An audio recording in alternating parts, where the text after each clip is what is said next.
প্রথম আলো এবং ডেইলি স্টার এই দুইটা হচ্ছে এক ধরনের মাফিয়া, একটাও মিডিয়া না, এগুলো হচ্ছে ব্যবসায়িক প্রতিষ্ঠানকে বাঁচিয়ে রাখে। বসুন্ধরা লক্ষ লক্ষ কোটি টাকা হচ্ছে মানুষ থেকে ছিনাই নিছে, তার ছেলেরা ধর্ষণ করছে, তারপরে হচ্ছে এগুলো নিয়ে দেখবেন কখনোই কালের কণ্ঠে কিছু বলবে না, কখনোই নিউজ 24 কিছু বলবে না, ডেইলি সান কখনোই কিছু বলবে না, এগুলো নিয়ে কিচ্ছু বলবে না, কারণ এরা হচ্ছে ওই বসুন্ধরার শাহ আলম, এই আনভির, এদের পয়সা দিয়ে এরা চলে। অথচ বলা হলো আমরা নাকি 10 কোটি টাকা নিয়ে গিয়েছি। আরে ভাই, টাকাকে নিয়ে যাওয়া যায়? মানে টাকাকে নিয়ে যাওয়া যায়? পরে আবার উনি বক্তব্যটা পরিবর্তন করেছে। এই বক্তব্য তো প্রথম আলো সার্কুলেট করে নেন। ধরেন আপনারা এটা পরে কি করতে পারবেন? আপনারা মানুষের চোখে খারাপ বানাতে পারবেন, মানুষের চোখে আপনারা ভিলেন বানাতে পারবেন, মানুষের চোখে আস্থাহীন করতে পারবেন, কিন্তু দিন শেষে মনে রাখবেন সত্যটাই টিকে যায়। এখানে আমি প্রথম আলোর এক ধরনের মাফিয়াগিরি আমি আপনাদেরকে বলি। প্রথম আলো কালকে একটা নিউজ করেছে। প্রথম আলো নিউজটা কিভাবে করলো? প্রথম আলো নিউজটা করছে, ফর এক্সাম্পল আমি যদি সার্চ করি প্রথম আলো ওই নিউজটা কই আছে, মানে প্রথম আলো, এটাকে অনেকে বিভিন্ন ভাষায় বলে, বিভিন্ন নামে এটাকে বলে থাকে।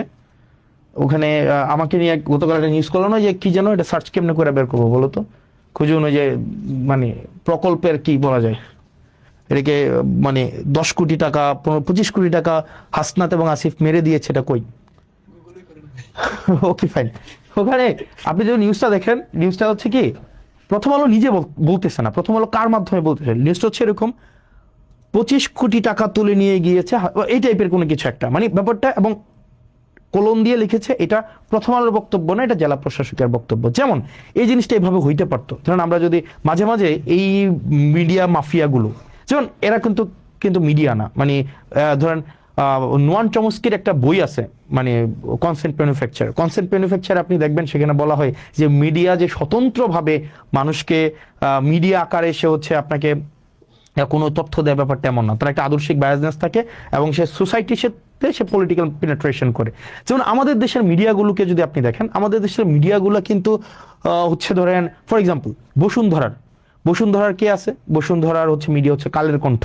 কিছুদিন আগে দেখবেন এই কালের কণ্ঠ না, আপনি দেখবেন বসুন্ধরার যত ব্যবসায়িক স্বার্থ সেগুলোকে সংরক্ষণ করে হচ্ছে আপনার Kaler Kantho, news 24, Daily Sun, এগুলো হচ্ছে বসুন্ধরার যত কাজ, এগুলো হচ্ছে আপনার এক ধরনের পাহারাদার হিসাবে কাজ করে।